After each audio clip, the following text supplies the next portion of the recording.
We are so thankful to have all of you all here with us tonight. I know there's so many things y'all could be doing. So for y'all to give up your Tuesday night to be with us and to hear about POUR and learn all about it, we're just so honored. 4 years ago, when I was working for a student ministry in Tuscaloosa, Alabama, God had put on my heart to start a women's ministry, and for this to come into fruition and experience God's hand in all of this has been so amazing. POUR would not be existent. It would just fail miserably in the fact that I have these two amazing, incredible, brilliant, creative, amazing women, my OGs, Brantley Taylor and Katie Brown. So if we can just give them a round of applause. I'm serious, but they have time-consuming jobs, and the fact that they gave their limited amount of free time to build this has been so great, and I just love y'all. Anyways, I also want to thank all the ladies who have been serving y'all and served and poured all the wine. Y'all are amazing. Thank y'all so much for being here. Is Kathy Bremer?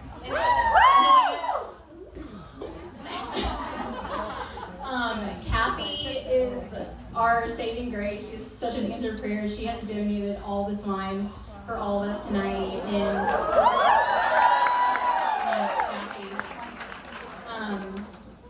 her winery is called Fowles Wine. It's in Victoria, Australia. And the wines that y'all are currently drinking are from the Farms and Table regions, Chardonnay and Pinot Noir. So it's such a treat. Thank you, Kathy.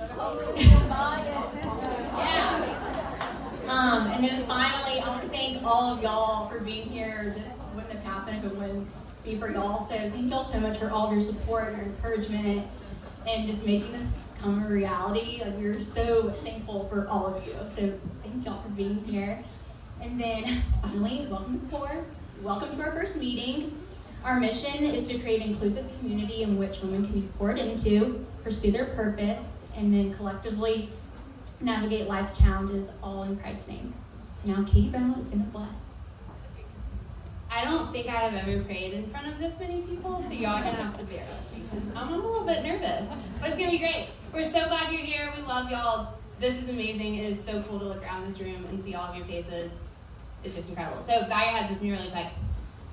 Lord, I just thank you for this incredible room full of women who know you, are seeking to know you, who love you, Lord, and who are eager to learn more about you.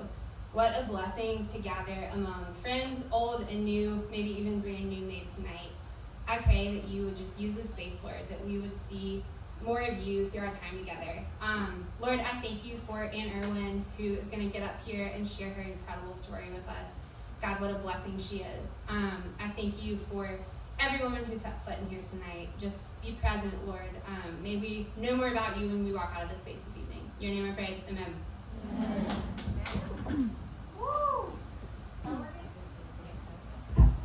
Now? There we go. Awesome. So I'm going to welcome to the stage Irwin. I have the honor of introducing her. So Anne is originally from Portland, stuck around Oregon to go to college, but then she made her way over to Boston to work for Campus Crusades for Christ as the women's director for New England. And then she has then come to Atlanta and left quite the imprint here. She's been a big member of the art scene as she owns and runs her own gallery, Anne Irwin Gallery. And then she also has recently been invited to join the art leaders of Metro Atlanta. Nice.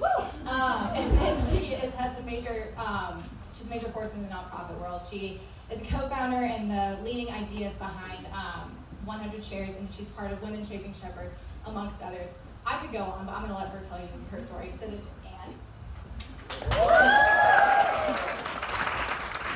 This sounds interesting. Really not. But I wanted to start by sharing a little bit about my journey, my quest. I grew up in Oregon. It's a very different kind of place if you've all been. Has anybody ever been to Oregon? Yeah. Will you play your mic on? Closer? Yeah. Okay. All right, good. I really, from the time I was young, I started thinking about life and why was I here? Why was I plopped in this family? Why was I, doing things the way I was doing? I was very young when I was thinking these things.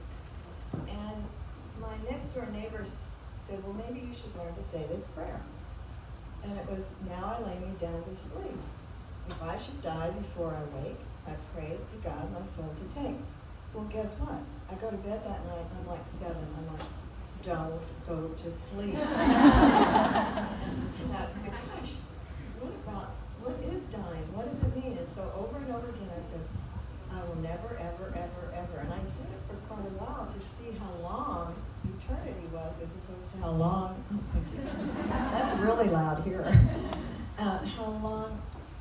How little time I had on earth. And what was it that I had to do on earth in this little time? So yes, over time I kept thinking about why am I here, what's my purpose, and that sort of thing.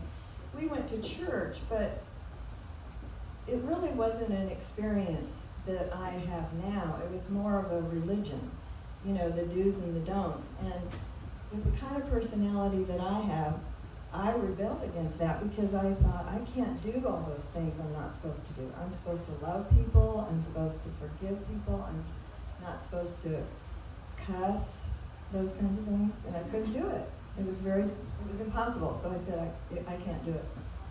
And I remember once going to church after I could drive, and it was Christmas Eve, and there was, you know, the bagpipes and the candles. It was a beautiful service, and I sat in the back by myself, and I thought, this must be as close as anybody can ever get to God.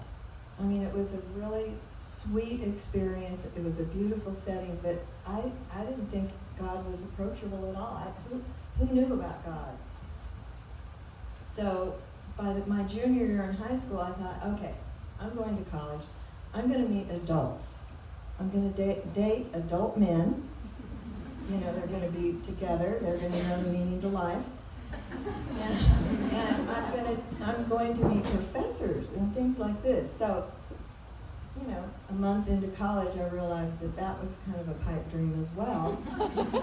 And as I crossed the campus from my dorm to the sorority house, the library, the stone above the library, the saying above it was, you shall seek the truth, and the truth will set you free. And I thought, that is amazing. I wonder who said that. I said, okay, it must have been Shakespeare or Plato. So I'm going to take courses to find out what they knew. A couple months later, into my freshman year, in my dorm, a girl was killed in an automobile accident, and her parents invited crew to come in and speak as a memorial service. Well, so we all went, everybody in the dorm. It was really sad, and you know, just starting her life and everything. But death, again, was another, I hate to be morbid, but it was kind of that one thing that kept coming back in my life. And so we went to this meeting, and it was put on by a Christian organization at the university, and I heard for the first time that Christianity is not a religion, it's a relationship. And you all probably already know that, but for me it was stunning news. And so they said anybody that was interested in knowing more, and of course I was, and I, you know, got involved in a Bible study, and for me, I was starting to read through the Bible. I got Matthew, Mark, Luke, and John. I thought, well, is the rest of the Bible just Matthew, Mark, Luke, and John telling me? That's how much I didn't know. So, you know, the rest of college was pretty normal. I, you know, got involved in this group, and I ended up going on their staff, living in Boston. Just kind of fun things like that. Is that what you wanted to? Yeah, everything we wanted to hear. One thing I took away from that is at age 6, you were pondering the meaning of life. Good for you. He's not doing that at age 6. Yes, I know. I don't know why I was, but that was just part of who I am. You'll see more of who I am a little bit later. But Well, I want to hear about the gallery. Tell us how you ended up in Atlanta, where that inspiration came from, love of art, all the things.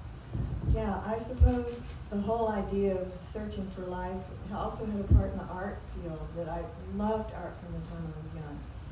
And after I married at 30, My husband started graduate school in psych, he has a PhD in psychology. How would you like to be married to a psychologist? How are you feeling about that? Gee, it sounds like you should do, and I said, Tim, turn it off. I'm not paying you. So we moved here, and he started graduate school, and honestly, I have to say, and probably, as I got ready to talk about tonight, I thought, the first job I ever had as an entrepreneur was when I was, again, young. I took my wagon around and sold comic books. And I made a pretty good living doing that. Then, in college, I sold jewelry. And so when Tim and I moved to Atlanta, I started a design business, graphic design. I did calligraphy and I did things for the High Museum and different things like that. And at one point, I looked around and I thought, all my Southern friends have portraits of their kids. And that's not anything that really is done much in Oregon. But I thought, well, I better, since I live here now, I probably should have a portrait. So I found this girl that was willing to let me pay her overtime, and so I did this portrait, went over to her house. She had the most amazing art all over the house. I said, you need to be in a gallery. This is really good stuff. And she said she tried, and it made her nervous, and they said no the first time. So I said, well, I'll have a show for you in my house, and let's just see what happens. And then I got nervous, and I thought, well, I really like her work, but what if all my friends that are coming don't like it? So I called a designer friend of mine, and I said, come over and see what you think of this art. And she bought 4 pieces right out that. So I said, okay, good. I do have an eye, at least to begin with. So she asked me to rep her, and I had no idea what that meant. If you're all familiar with Erica Reed, she and I kind of started these businesses together, so I used to have shows there with her and did things like that. But all this time, knowing who God was and what he was doing in my life, I look back now and I see he used things I love to make something out of it for me. And yes, it's hard. Yes, I've been in the business 30 years, more than 30 really, with my own gallery on Bennett Street at one point, and then over on Miami Circle. And so I've been an entrepreneur. I've started something from nothing, and that's a very different way of working than a lot of women work. You work in corporations, you work in small businesses, you work in startups. Startups are probably entrepreneurial. But it's exciting and scary at the same time. How many of you have ever worked started something from nothing, started an entrepreneurial? Yeah, a couple of you. And for me and my personality, that was the right thing to do. And somehow, over the years, God has woven into me this sense of who he is and what I do in this work, and how he wants me to be an extension of his love to other people. It's not easy. I mean, most of you do work, whether it's at home or wherever. It's not easy to do that, but even more difficult to layer on the whole idea of, okay, this isn't just my business to get out what I want out of it, but it's his business that he's given to me. And I want to do something that glorifies him in this city. So that's kind of how I started and finished. I just sold it. But that's been a journey too. Allison and I were just talking about how when you've done something for so long, I know it was the right thing to do, but it's also been hard. It's like, now what? I was telling her that a couple weeks ago I walked out into the kitchen and my husband goes, it's 11:30 and you're still in your bathrobe. I said, yeah, I don't have anything to do. But I know that it's an extension of who I am, and I know he's got something else for me, and I can hardly wait. Because trusting the Lord, listening to his voice, is a real adventure. I mean, who knew that I was going to do something like this? And I have a story about my two sons that, to me, relate to so much of what my life is and what I don't want it to be. They both played high school football. And so Tim and I would go to these games, and we'd sit up in the stands, and we'd be cozy and warm and all that, and we'd watch all these guys down on the field. And we were critical. Look at that quarterback, how he missed the receiver. What happened there? What happened to the line? Why didn't they protect it? Things like that. But they also ended up both playing college football, and we were invited on several occasions to go down on the field. Have you ever been down on the field of a football game? It is crazy and wild. I don't know how a quarterback could ever see over anybody to know where to get the ball. All these things. And so I asked my son one time, I said, when I watch this game, you guys talk. Do you know that both the lines talk back and forth? It looks so clean when you're up in the top. He goes, yeah, Mom, they're talking about you. Your mama this and your mama that. But isn't that really about life? When I was growing up, I did go to church. It was nice and clean. I looked clean. I was doing the right thing, but I was in the stands and I didn't know really what was going on. But God wants us to be in the game, every day in the game. And when I go to work, I would say, Lord, this is your gallery. I'm asking you to be the boss because I don't know how to run it, but I want you to be the boss and I'll be the employee. Now, did I do that every day? No, but that was my goal. And my goal was to treat everyone that came in as somebody special. Did I do that every day? No. I got mad. I did all those things that normal people do. Life is messy.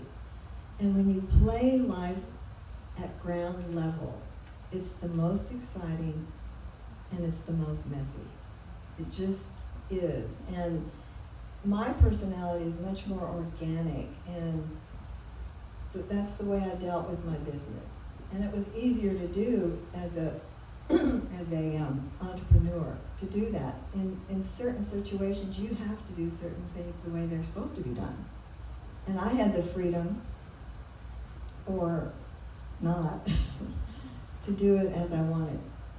But I had employees and all those things that you bring into the mix, and you have to deal with them in different ways. It's messy.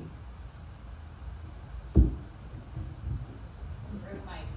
Love that. I mean, all of that is really wonderful. In terms of, I love the, Yeah. Still figuring it out. little things, guys, little things. I love that God is the owner and I'm the employee.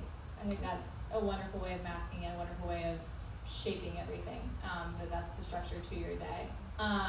And so I guess one thing we want to hear about too is also 100 Shares. We want to hear the inspiration behind that. Where did that idea come from? For all of you that don't know, 100 Shares is the nonprofit that Anne was really found the idea for and then helped co-found.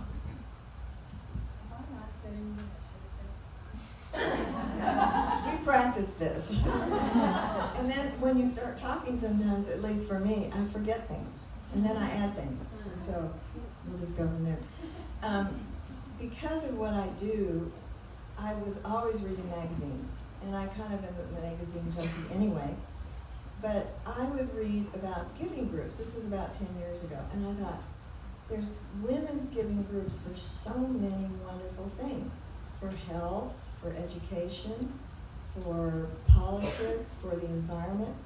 And I kept saying to myself, somebody really ought to start something like this in Atlanta. Just imagine if there were 100 women giving $1,000 a year. We'd give away $100,000 to inner city Christian ministries that could change the city, change the inner city. So I kept saying that. Somebody really ought to start doing something like this. And I probably did that for a good year every time I read a magazine. And then one day it was like, oh no. No, I cannot do that. You know, the thought came, well, why don't you do this? Now, I didn't know where that thought came from. And normally what I do when I feel like the Lord is working in my life is I say, is this my thought? Because I have thousands of them a day. And some of them are just crazy. And I think, are you sure you want me to do that? And then I say, okay, if that's really what you want me to do, then you got to keep telling me to do it. Because eventually I'll understand it. But if it's not, then make me forget it. And that's usually what happens. Anyway, in this situation, it kept coming back to me. And it would wake me up at night sometimes. And I thought, somebody really should do this, and I'm not going to do it. So after that happened for probably a year of this inner fighting, I called a friend of mine who's really good at those kinds of things. You know, starting a nonprofit, doing, you know, the business side of it and the bylaws and all that. Just bore me to death. Don't make me do those. So I called her and I said, Jan, I've got this idea and I wanted to pass it by you and see what you think. So we had lunch and I said, what would you think of getting 100 women to give $1,000, and we would give away 2 grants, not a bunch, but 2. Either one for 100,000 or 2 for 250,000. She said, that's amazing. Really, it's amazing. I said, you need to start this. And I'll help you. And she goes, no, Ann, you start it, I'll help you. And that's kind of the origin of the whole thing. Is it messy? Yeah, it is. Not everything goes as smoothly as you think it will. We had a board within a few months, and we had 100 women probably in 3 or 4 months. And that was kind of a sense that this was not about me. This was about God and what He wanted to do. I felt the same way about the gallery. The gallery was bigger than I was. It grew faster. It was more complicated than me. And so when things like this happen in our lives, it's usually because God wants to do something pretty amazing that's a whole lot bigger than us. And that's how I feel about 100 shares. We have 200 women now. And so people go, oh, Ann, that's so great. And I'm going, if you only knew I really didn't want to start this. Now we have them in other cities. It's watching God working that is so exciting. And sometimes it takes a while. You know, He's so patient and so loving. I think about, sometimes I'm in these Bible studies and they say, if you don't do this right away, if God tells you to do something and you don't do it, He'll go on to somebody else. But He didn't. You know, He's just so creative with every single one of us. I probably have ADD, to tell you the truth, if you don't tell anybody. And so working in something like an art gallery was just perfect for me. I could do creative things, I could think outside the box, but all the while I was saying, is this what I need to be doing? Now, I'm not perfect, I didn't do it perfect, I made a lot of mistakes, and it's hard. You all know, I mean, I had to fire somebody. I had to fire a friend, and because nobody wanted to work with her. The other 2 employees were just Ann. And I still bring that up in my mind sometimes. So life is messy, and I just decided when I first understood that it wasn't a religion, it was a relationship, that I wanted to be all in. Am I all in all the time? No, I'm not. Sometimes I get nervous and I don't want to do things like tonight. I was trying to figure out a way to get out of it. So here I am. But that's what's so exciting about the Christian life. It's every single one of you beautiful women have a different story to tell. And if you trust Him and just take a baby step, and then, okay, I'm taking this one. Okay, now I'll take the next one. It's like the Red Sea. He just opens it for you. And so y'all are entering your 8th year of 100 shares, is that correct? I don't know. But it is, this year we will have given away $2 million. Not this year, but the whole time that we've been doing this. So what's it like then to see that kind of impact firsthand. I mean, you're changing someone's entire life. You're bringing their mission to life for something that they didn't have the funds, the capability, the resources to do before you guys came along. Tell us about that. What's it like to see that up front? It's humbling because you know you didn't have anything to do with it. And these people are getting the fuel. You know, I hate to say this, but money is the fuel that these people need to do these ministries. And most of these smaller ministries spend a lot more time trying to raise money than they actually get boots on the ground. And so when we go on site visits, what we do is we probably get 25 grant applications a year, and we narrow it down to 4 or 5. And then whoever wants to go goes on these visits to these ministries, and they are amazing. And the people that are running them are committed. I mean, some of them you'll know: Atlanta Youth Academy, Peace Prep. I mean, the things going on in the city. Can I tell this one story? Okay. So it was one of the first years that we were doing this, and this woman was taking us around in a van. I saw places in Atlanta that I did not think could be in Atlanta. They looked like Haiti. And she was driving us around, and I said, "Oh, look at that sweet pile of little stuffed animals. Isn't that sweet?" So she slams on the brakes, gets out of the car, goes up to the house. You see her hugging this woman, and they spend some time talking, and she comes back and she goes, "No, her daughter was just killed in the crossfire of a gun," and that's the way that the people in this community honor. You know, I'm like, so it's beyond any of us. We all feel like what we're getting to do is watching God at work. And I always was a little afraid of God, and I might be still. But the more I walk with him, the more I realize it's all about how much he loves us and how much he wants us on this adventure. I mean, all that impact for something that you didn't even want to do. That's crazy. It shows you what happens when you actually say yes and do the work. And one thing that you and I talked about too is you said that all God wants is a willingness. Can you speak to that a little bit?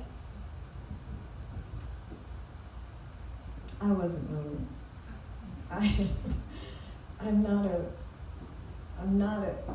Well, I was willing. I just think it takes time. You know, it takes time to know him, to trust him. I mean, after all, he's the God of the universe. And so, yeah, I mean, willingness is I've had to pray, I don't want to do that, make me willing. You know, and he does. And he does in a wonderful, soft, beautiful way. You know, it's pretty exciting. And it's at ground level where you really can't see anything. You may be the quarterback and you throw the ball and you don't know where it's going. But somebody's going to take it and run for a touchdown. So just trust him, just go for it. Because he's got something for each of us. And now, since I sold the gallery, I'm looking for something else to do. Not really. So, I mean, you might have sold the gallery, but you still have a lot on your plate. You got a lot going on. How do you balance everything? How do you balance everything? But also, how do you balance everything while keeping faith at the forefront, at the center of everything? I met so many people, and I've talked to so many people about you, and they have said first and foremost that you were such a godly woman, and that is, I think, something that we all aspire for, is for that to be the first description out of people's mouths. And so, how you've done that? How have you done that? Even if it doesn't feel like you have. Yeah. How have you done that? Yeah, the balancing thing is amazing. When I think of how do you balance your life, and that a lot of people do ask me that, I think of this huge ball, this huge rubber ball, and I'm standing on top of it, and I'm wiggling around, trying to balance on top of it. And then I see myself, oops, falling off. So,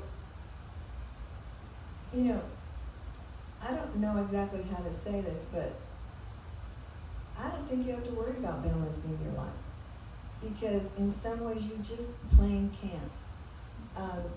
just when I think everything's smooth and, as I was getting ready for this talk tonight and working on it for a couple weeks, trying to figure out what I should say and what would mean the most to you all, I thought, oh, this is just great. Look at my life. It's just, things are rocking along, and I sold the gallery, and it's kind of hard, and I don't know what to do, but hey, things are good. Hey, Mom, do you suppose we could come live with you for a couple weeks? I'm like, they were doing some construction on their house. 3 kids, 2 adults, and oh, did I say a dog? A dog. I said, sure, we'd love it. Of course we would love it. But that just changes everything. So for me, I use the word grounded. What grounds me? What makes me feel like today is the day the Lord has made, let us rejoice and be glad in it, is spending time with Him in the morning. And sometimes it's really good, and other times it's not. But usually I'll take something away from it that morning, and I'll say, okay, this is what's going to ground me today in this messy world. And yes, I have balance at certain times in my life, but other times, in fact, for me, most of the time, it's messy. Somebody comes into the gallery, they're angry that whatever, that doesn't happen very often, but you've got artists that are so temperamental and want things done a certain way, and you've got employees and all these things. So balancing is not a word I usually use because I can't really live life on the top of that beach ball. Well, I think I speak for a lot of us, at least that's interesting to hear, because what we hear so often now is about work-life balance. I think that's a pretty common phrase that we all hear now. So I like the use of grounded instead of balance. I'm going to now picture myself on top of a ball. Thank you. And so I think our final question is really, you've done so much and you still have so much ahead of you. How do you think about your life as you reflect on it and also think forward? How do you see faith moving forward, and how do you reflect back on it? How do you see them connecting? Faith is a full circle. I just think it's living it every day. Being somebody that the Lord says, well done, good and faithful servant, when it's all over. So, I do think about things like that, but I don't think about them a lot. I feel like my life has been so full, and yet it's been heartache too. So it's the give and take and the messiness and I'm willing not to live a balanced life. I'm willing to live a life of adventure, of trusting the Lord for all these amazing things. And look at all the amazing things. I'm looking out on all of you. He wants to do things that are far greater than anything you ever hoped or imagined. The word I love there is imagined. He's done more. If you'd asked me when I was growing up if I was going to have an art gallery for 30 years, there was no way I could do that. There's no way I would have started this 100 shares. That's why it's not about me. And I think as I was getting ready for this talk, I said, oh, I'm so nervous. I can't say this, and I don't have any big words, and I need to use a couple of big words. And he goes, Ann, this isn't about you. It's about me.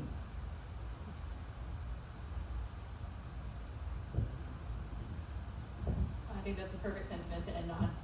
But we do want to open the floor up to you guys. If anybody has any questions, throw a hand in the air. We really would love for anyone to get to ask Ann a question if they have one. One question I have is for, y'all be thinking. One question I have is, you say you do your mornings. How do you decide? Do you do by the book of Bible? Do you do a devotional? What's your method there? I try and read through the Bible in a year. So, guess where I am? Numbers. Has anybody ever read Numbers? I go. Oh, then Leviticus. So I'm way ahead of myself. I'm in March. I think every year I'm different. And I see life as kind of a kaleidoscope. All the rocks are the same, but everything changes from year to year. You know, the light's different in a kaleidoscope. You turn it, it's never the same. And that's really the way life is. So, yes, I try and read through the Bible once a year. I'm reading a book now by Dallas Willard called How to Listen to God. It is so good. In fact, I have to kind of put it down because I can't. It's like, ooh, I don't know about that. And then I reread it later. But so I'm reading a couple really good books. That's one, Dallas Willard. I try and read Psalms. I just underline things, and I even have them in my purse.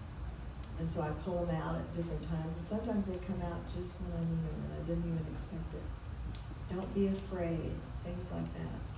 I'm very fearful and afraid. And my mom used to say, Aunt, if you didn't have anything to worry about, you'd be worried. And that's probably true, you know. So these are things that I deal with every day and try and grow in them. But spending time with the Lord every morning and asking Him to speak to me. Now, have I ever heard a voice? No, I've never heard a voice. But I've had thoughts that stick with me.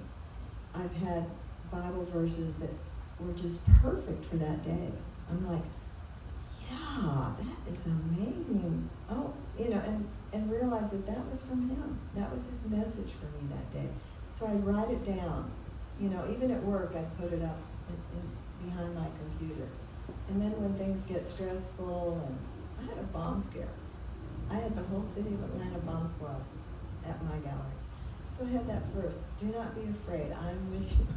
It wasn't a bomb. So to me, that morning time is really crucial. And sometimes I don't get it.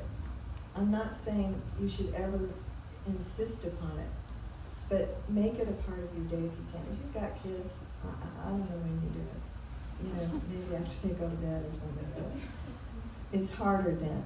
And I had a much harder time when my kids were young. But even grabbing a few minutes, writing something down, taking it to work, putting it on your dashboard as you're driving. The Word of God is powerful, and it's, what is the verse? It's like a double-edged sword, and it pierces our hearts and teaches us. It's powerful. Somebody told me this, and I put it in the front of my Bible several years ago, and it said, the Bible is not a book you read, it's a voice you hear. I thought that was so powerful. I wrote it down, and that's exactly how I try and be there. Sure did. I love that answer. Oh, Go you might ahead. have to just yell. Yeah, you're gonna have to holler. Okay, Anne, thank you so much for being here. I know you were hesitant to come, so thank you for showing up. There's been a lot of wisdom. I'd love to hear how you prioritize, especially in this next season. I can imagine that you have a lot of people throwing ideas at you, asking to participate, or even many ideas that you have. How do you choose what you're going to do, and what is? Yeah. For those of you who can't hear, she was asking how is she going to prioritize in this next season of life that's pretty open, and how is she going to choose what's next? I think probably often the Lord prepares you for things before you're even ready to do them. You know, and you go, oh, well, whatever. And you keep going with what you know. For me, selling the gallery was a huge step. It was a time that I knew was right. You all ought to come in and meet the new gallery owner. She was my director for 6 years. And so it was a perfect time for her. It was a good time for me. But it's still, like, now what? So prioritizing my time is really about kind of thinking about who I am, what I've done, what I'm good at. And one of the things I've thought about, I'm trying to take some time to do nothing. It wasn't that I didn't want to come, it was that I was nervous. So one thing I've thought about is I love starting things. I love starting things. And for years I've made mustard at Christmas. Hot champagne mustard. I almost brought some tonight. to see if you guys thought I should start a business. So, because I've done starting so many, I'm kind of a serial entrepreneur. Maybe that's something I'm supposed to do. But what I want to do is take some time and say, okay, is this what you want me to do? And so every once in a while, like for example, the other day I went into Barnes and Noble, and I thought, I'm going to get a book on how to be an entrepreneur. Maybe I've done it wrong, and I can find out some things I didn't know.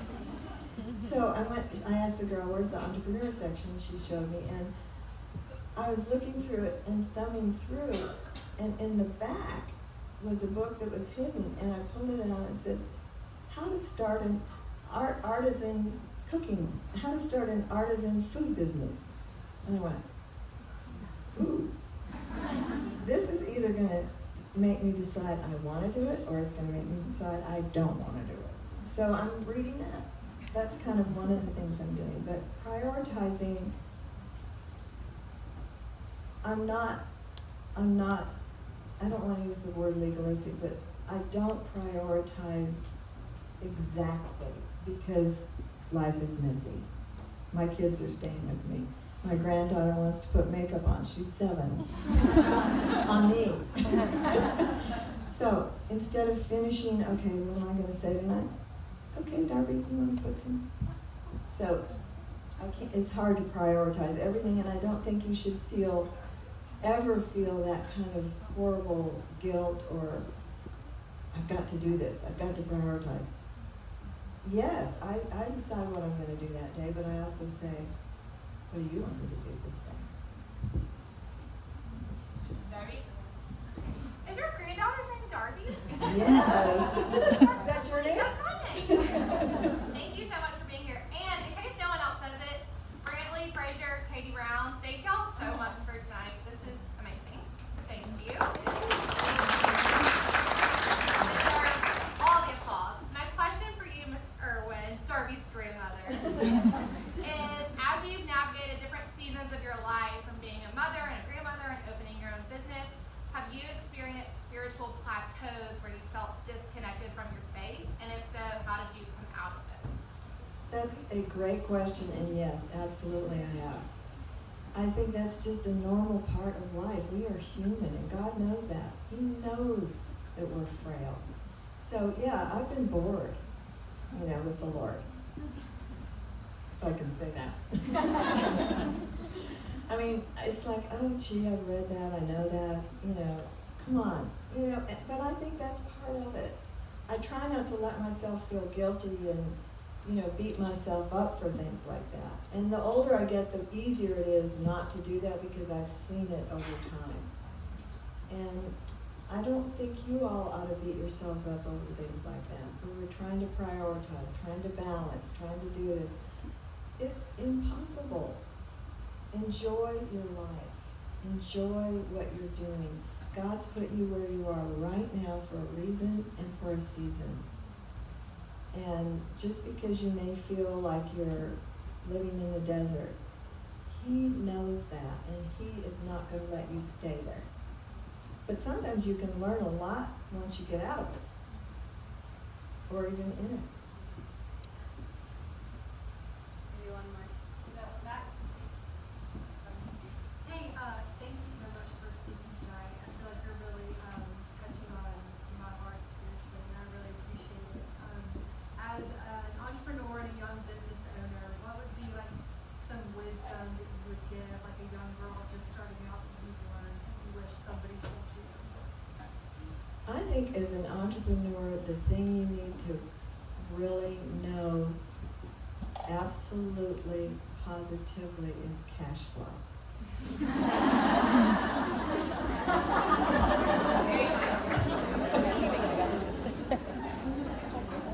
And I mean that really.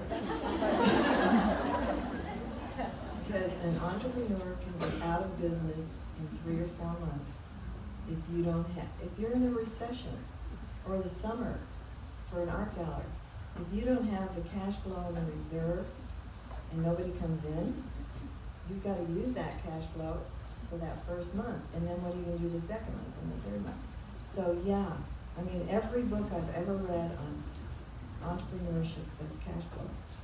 But you wanted something spiritual. That is very spiritual.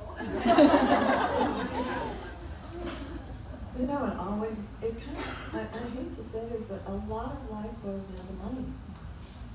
And if you have too much, if you don't have enough, if you're trying to build a business, if you're trying to buy clothes for your kids, money is both good and bad, and you have to know when it's good and bad. And only the Lord can tell you that. Because you can be a gazillionaire and it can be a really good thing, but it can be a really bad thing. So, cash flow. Those are my parting words. Cash flow.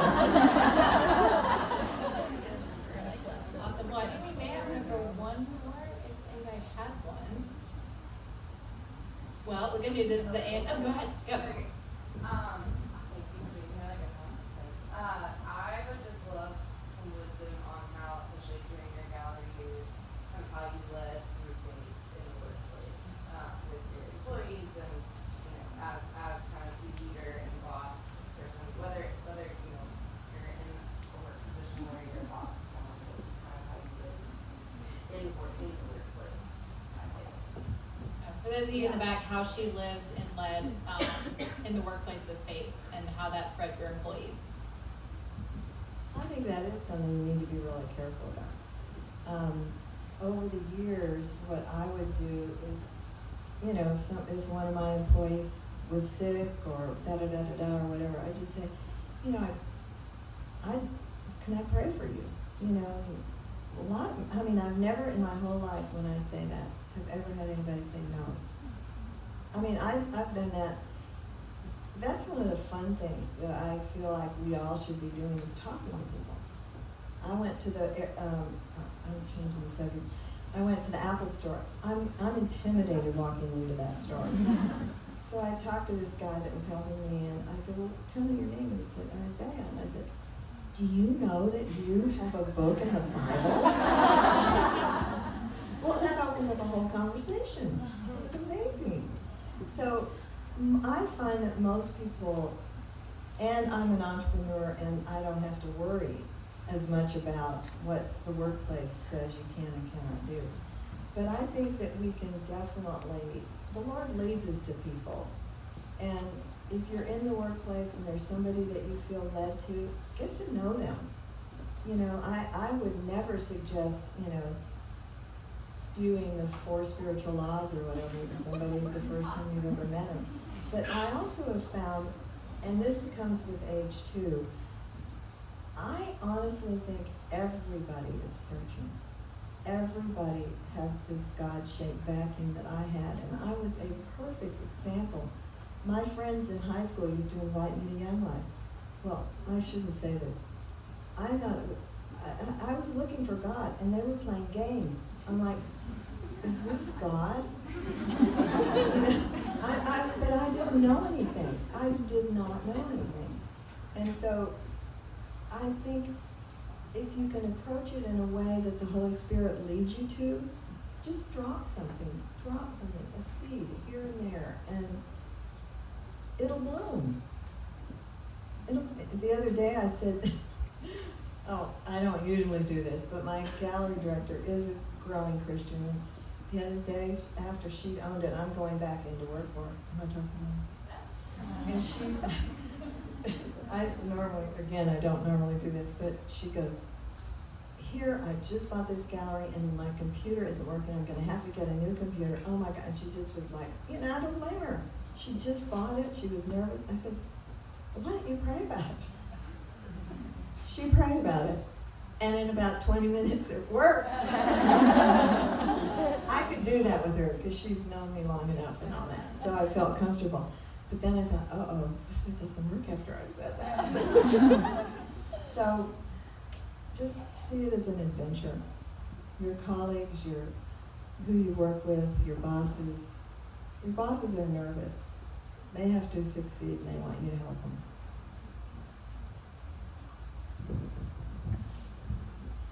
Well, Well, thank you so much, Anne, for being here, even though you didn't want to.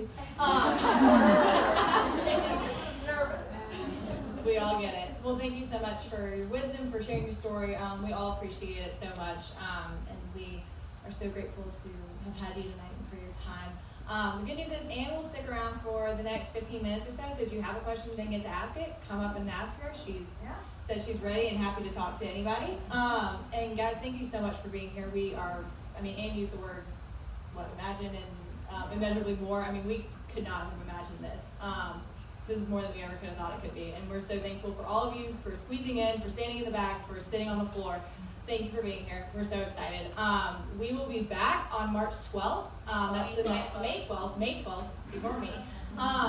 May 12th is the next one. And so we will give all the details. Just stay with us on Instagram, stay with us on Facebook. Keep checking our website. We are so grateful for all of you. Thank you so much for being here.